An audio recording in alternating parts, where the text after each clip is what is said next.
So much media, so little time. Who keeps track of it all? That would be me.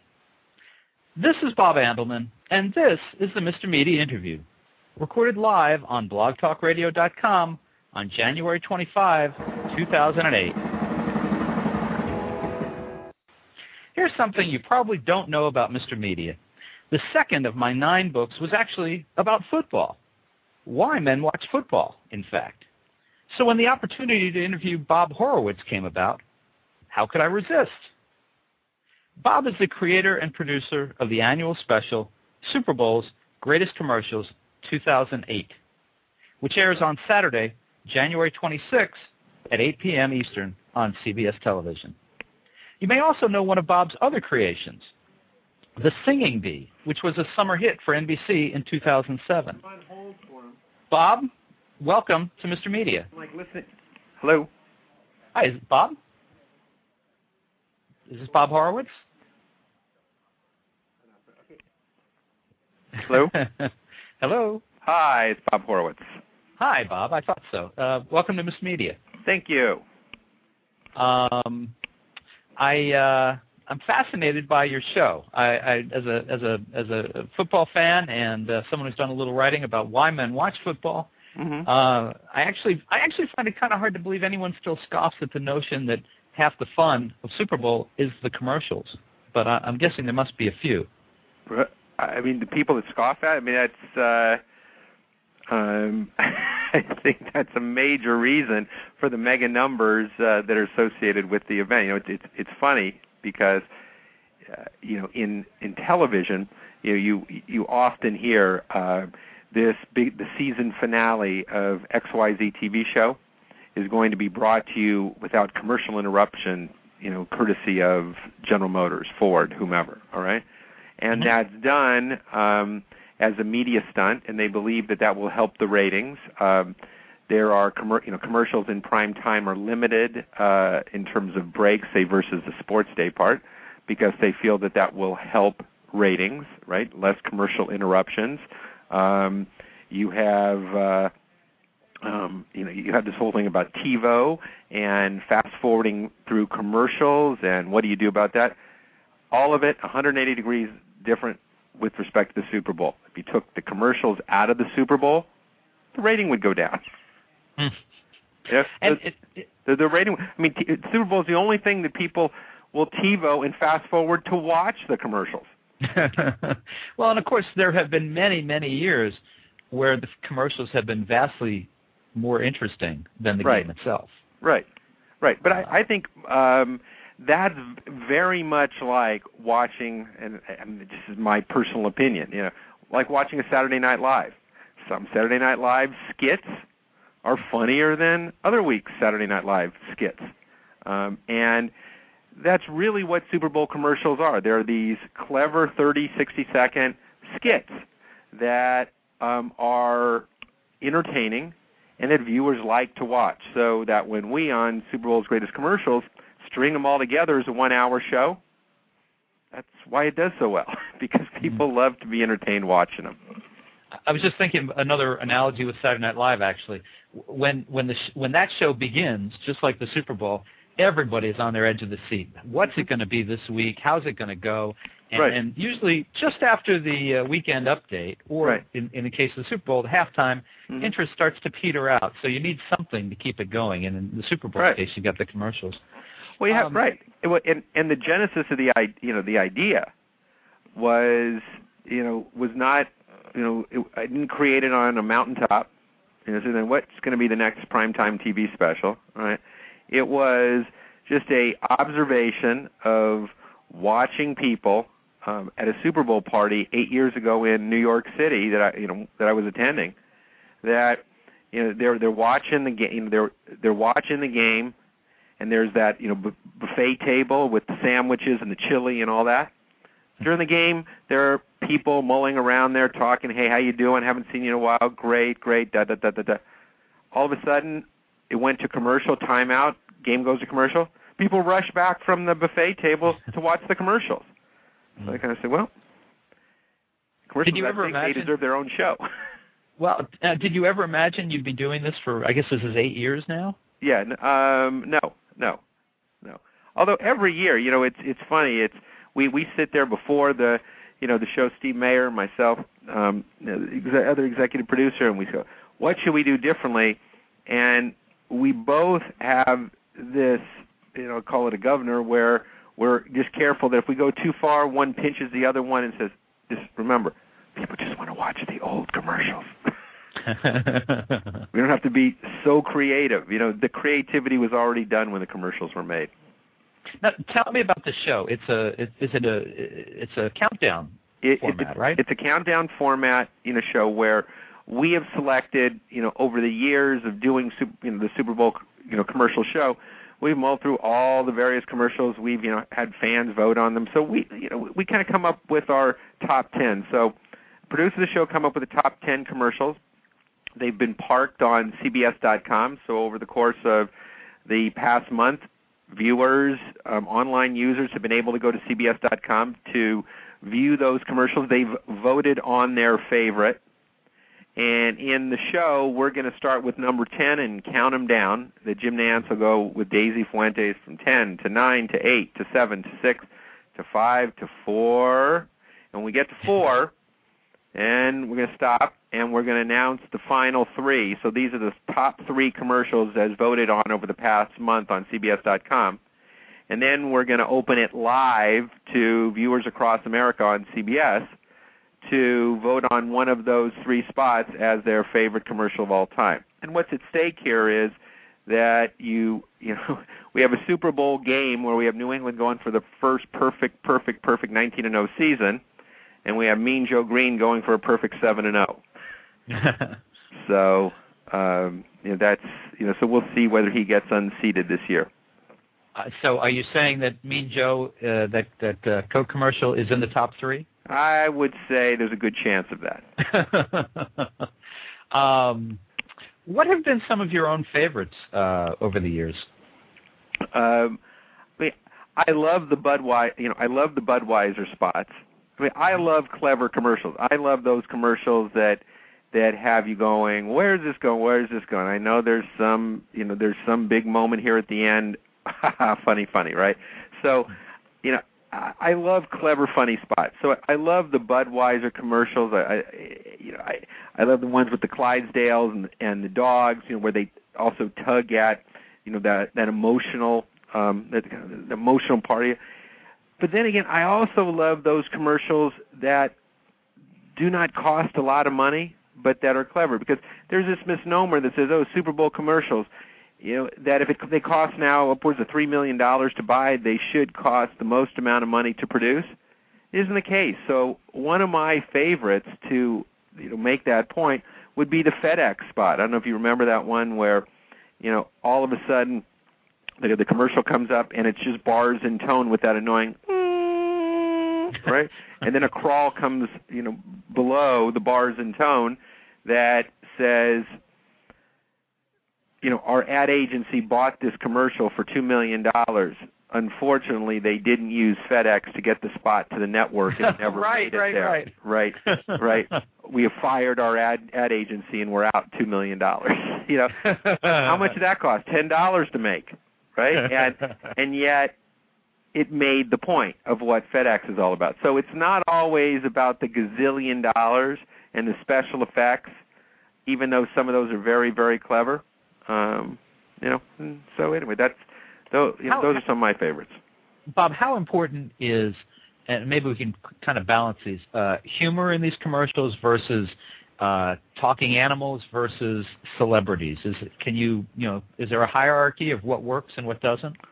No, I really don't think so. The P. Diddy stuff was great. The Cindy Crawford Pepsi stuff was great. It has been great. Michael Jordan, Larry Bird, all those celebrity spots, the Nothing But Net, right. all great. So celebrity at the right moment, celebrity meets clever, great. I love that. I think the animals, tug at those emotional, just to tug at your emotions. I think those are the other group of great spots. So either the emotion or the celebrity clever. I want to give out our phone number. I know we've got a number of people in the in our web chat in the chat room right now, and if there are people waiting to call in and ask Bob Horowitz some questions about the Super Bowl commercial special, the number is 646-595-3135. That's 646-595-3135, and that will only work if you are listening live right now. Bob, am I wrong in thinking that the humorous commercials are usually the most successful? Yeah, no, I think you're probably right. You know, I would say the most successful, as in the water cooler conversation. Most successful now. Now you have the USA Today ad meters, like the ratings in the morning. That come afterwards, and there. It's not necessarily all about the funny, the humorous. I think, though, if you're talking about water cooler voting, you got to be funny. You got to be funny. Now, of course, there are exceptions. The Macintosh ad, of course, the 1994 ad, and of course the one you mentioned, Mean Joe Green, which recurs every year. But I know when I think about Super Bowl ads, I want to laugh, particularly if the game sucks. I want I want to laugh in between, because I know the football announcers are not going to make me laugh. Right. I know if Janet Jackson is going to come in at halftime and flash have me, her have her wardrobe malfunction. Yeah. I'm thinking that Kevin Federline's spot last year, parodying himself, that in retrospect, and I can't say we thought that at the time, but in retrospect, that did as much for turning around his public image as Britney Spears publicly crashing and burning since then did for him. No, exactly. I mean, and again, I think that Kevin Federline and his management team was quite clever to do that spot of him flipping burgers, right? Right. Because, it was self-deprecating. I think it was, he made fun of himself. And I think that got people to, maybe think just a little bit nicer of Kevin Federline. We actually have him in the show. I can't give away what we're doing, but we will show that spot again, and then we did a little Saturday night takeoff little skit with Kevin in this year's show that he cooperated in leading us through some commercials. So that'll be in the show Saturday night at 8 on CBS. I would have never have guessed that a year later I would actually think more of him than of her. It's just it's interesting. Yeah, pretty unbelievable.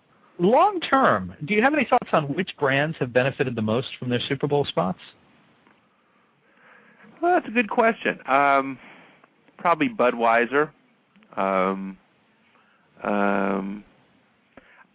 I would say Budweiser and Pepsi. Coke has had great ads, but I think the Pepsi ads have been very funny. And have done a lot for Pepsi, and the same obviously for Budweiser. But there you're talking about two either brand leaders or number 1-2s that that don't necessarily need the Super Bowl. Budweiser's 8 spots in the game. They're going to be Budweiser number 1 no matter what. But as old man Wrigley said in advertising, to some reporter that was asking him, why do you advertise when you have 100% market share with Wrigley's gum? And they were flying in a propeller plane. He said, the reporter, look outside, and he said, just because we're flying along fine doesn't mean you cut the engines, So, I think if you're Budweiser, you do it because you're the market leader and people expect you to do it. And I think they turn. I do believe deep down inside why it gets the big rating is people are looking for Budweiser to do that. They're the creative. And so, Budweiser and Pepsi would be my answer. And what is the mark of an unsuccessful commercial that debuts on Super Bowl Sunday? Say it again. What is the... What's kind of the mark of an unsuccessful commercial on Super Bowl? I'm not going to say any by name because I really don't. Part of the unsuccessful, I don't remember who they are. But I think a lot of the .coms were unsuccessful. Where they got to be too cute, they tried to play like FedEx, and it fell flat. look at the GoDaddy spots. GoDaddy.com. That's pretty unbelievable. The ads might be a little disgusting, but they're, they definitely are clever. So there's one that maybe, does something to push the needle and be a little affecting, and they're successful for a different reason. Yeah, I'm thinking back to last year, and I remember that at the end of the game, we looked at it and we're talking about the commercials, and it just seemed like there were a lot of people that had spent a ton of money on commercials that they thought would dazzle us, and they weren't funny. They didn't really get the point of their product across. Mm-hmm. And they weren't memorable. And I can't even think of those brands now, but I remember at the time thinking, man, what a waste. Right. Well, think about it. That's like GoDaddy.com. Where do you see GoDaddy spots? Really nowhere, other than the Super Bowl. And so they're ones that, that you'd say, I guess they're successful because look at, every year, 11 months, 3 weeks later, we're still talking about them, Mm-hmm. Versus those that you say, I can't remember, but I know there were some there that weren't good. And therein lies the point of they just weren't good because you don't remember. Now, Bob, have you ever done commercials? Have you ever worked in that medium? No. As an avocation, with I'm involved in the marketing of our TV shows, and I'd like to think that that my fascination with Super Bowl spots is I like to be creative with promo spots, or if I were to be dabbling as a producer, but I have not done it as a profession, no. Okay. I was just curious about that. Okay. And have you already seen this year's Super Bowl spots? Are you privy to those? We've seen some of them, the GoDaddy spots. We've seen one of the Budweiser spots where the Clydesdale and the Dalmatian, the dog, are training together. Some of them we have seen. You have to watch the show to see because it's embargoed until tomorrow night. But the Budweiser one is very good. Okay. Let me give out our phone number again. I know, like I say, we have some action in the chat room. The phone number to call in, and if you want to ask Bob Horowitz a question directly, 646-595-3135, or if you're in the chat room and you'd like to text a message, I'll be happy to ask a question for you. Do celebs have any edge over talking animals? No. No, I don't think so. And we talked about the Kevin Federline spot. I think that was great, right? Then you remember the Budweiser spot with the chimp that was talking, right? Mm-hmm. I think that's great. The EDS cat herder spot. Yeah. They're all over the place. I really don't think that it really really matters. It's just all about that which is clever. Again, go back to your Saturday Night Live, analogy. The one that I said about Saturday Night Live. They always have the guest star, right? Of the Saturday Night Live.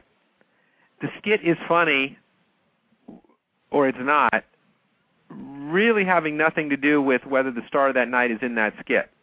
Sometimes when they're the main character and they nail it, it's really, really funny. And that would be the equivalent of a Super Bowl spot that has marquee talent doing the commercial, Kevin Federline, right? Mm-hmm. The Kevin Federline Super Bowl spot could be Saturday Night Live. But then again, you could see the Saturday Night Live skit in a Saturday Night Live show that just happened to not have the star as the main character there. And it was every bit as funny, if not more funny. It's just entertaining. It really depends. Now, you're the host of the show, Daisy Fuentes and Jim Nance. Right. I'm thinking, wasn't Daisy in a Super Bowl commercial some time back? Oh my God! So you're asking a question there that I don't think is the case, but I don't know that answer. But I don't think so, but maybe. Let's get our crack research team working on that. Maybe somebody can get back to us. What's your favorite spot? What's your favorite commercial? I've always liked Spuds MacKenzie. Right. I've always liked the animals. I like the horse kicking the field goal. I don't know why. It just I You mean with the one that. with I think they should have gone for 2. Right. Right. I know what I didn't like. The one that keeps coming back to mind. It was actually a FedEx spot, which I just thought was dumb. Was the cavemen? Yep. The guy, steps outside and gets squashed by the dinosaur.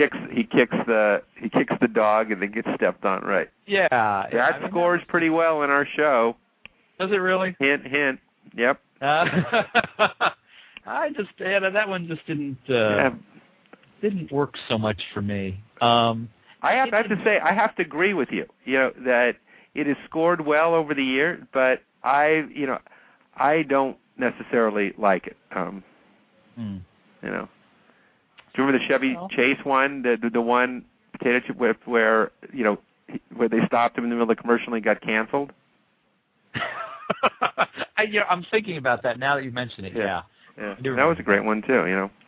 Now, do you feel at all guilty creating a show in which all the programming is commercials and the content is then surrounded by more commercials?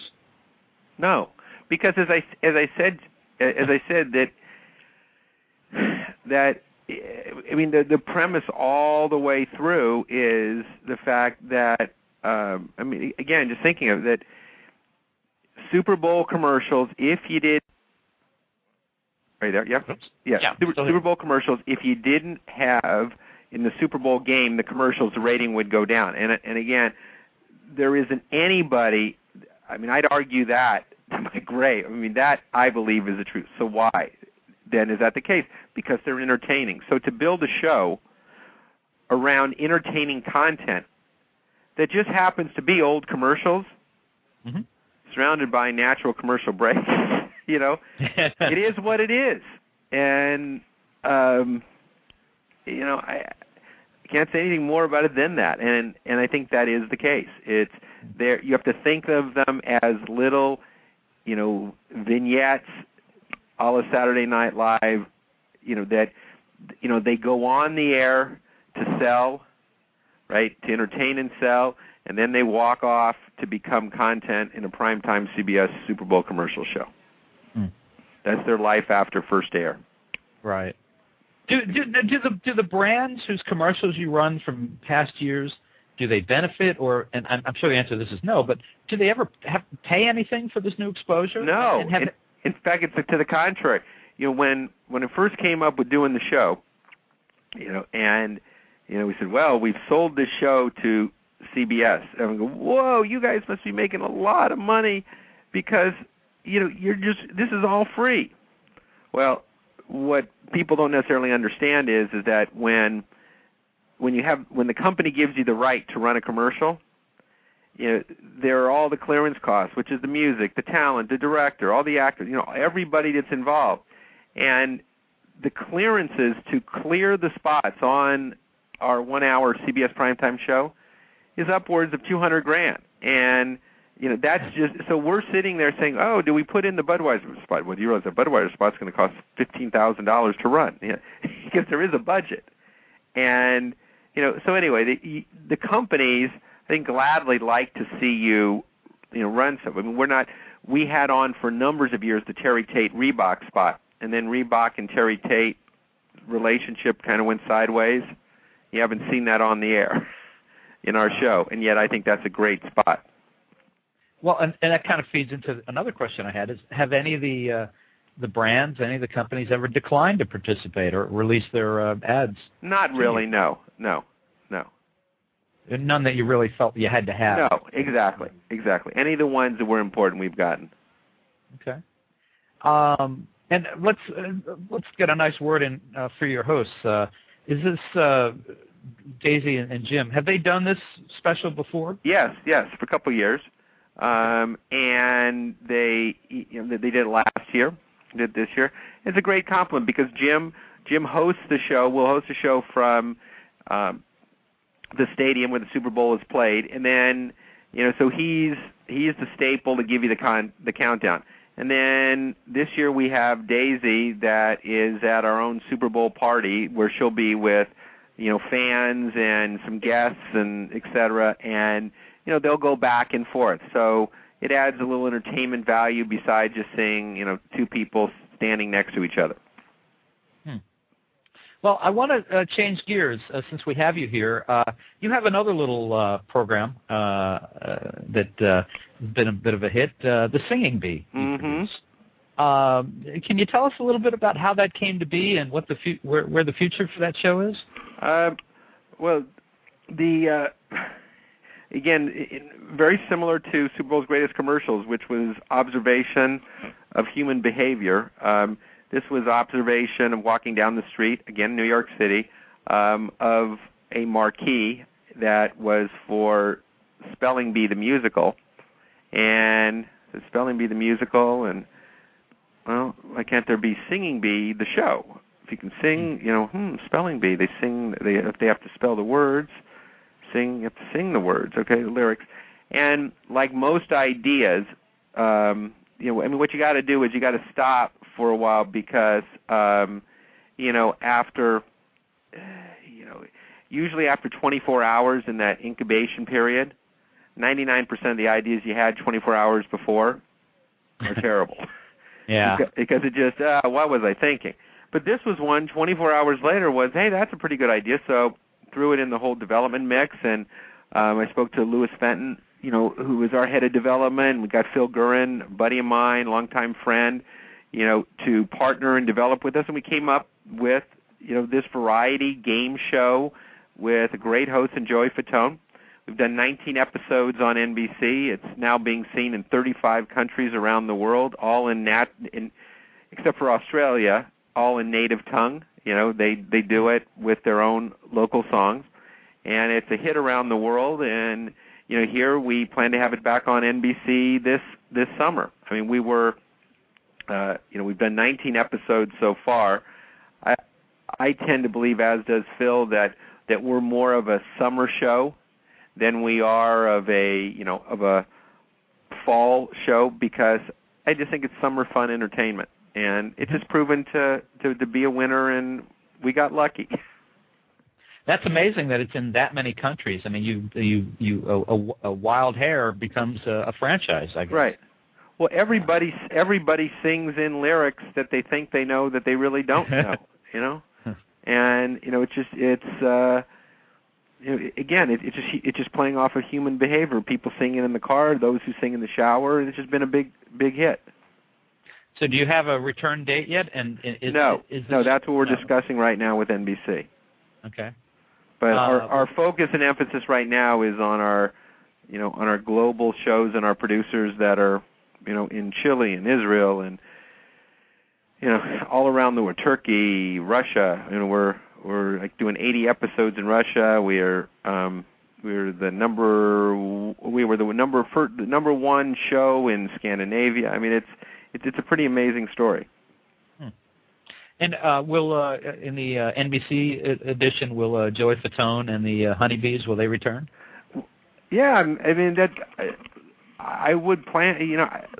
Joey for sure, and I think while the Honeybees are not the hosts, right? I think they are a fun, entertaining side. But all that being said, I think to keep a success going, you always have to to zero base and figure out what's the new improved thing. I mean, you tie it back to what we've been discussing. Super Bowl. New England goes on to beat the Giants, and they're 19-0. They'll have 46 players that will suit up for the game. All 46 players won't be back the next year because they'll do something new and different to try to win again. And so I think Phil and I will go back and we'll figure out how best to use the Honeybees, and and I can't see that show without Joey being our host forever. He is so tied to that show and has been such a big part of the success. That guy's had an interesting career. I mean, he was obviously a boy band guy, and then he does a dance show. Who would have figured? And then now he's doing this. It's right. I mean, they're pretty unbelievable. Yeah.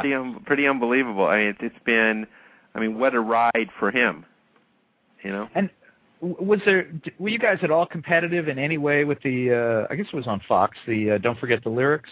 Was that all just, you know, I mean, who, did anybody steal from anybody, or was it just one of those strange TV land coincidences? Well, we sold first, we announced first, we got on the air first. So basically, Bob, you're saying you were first.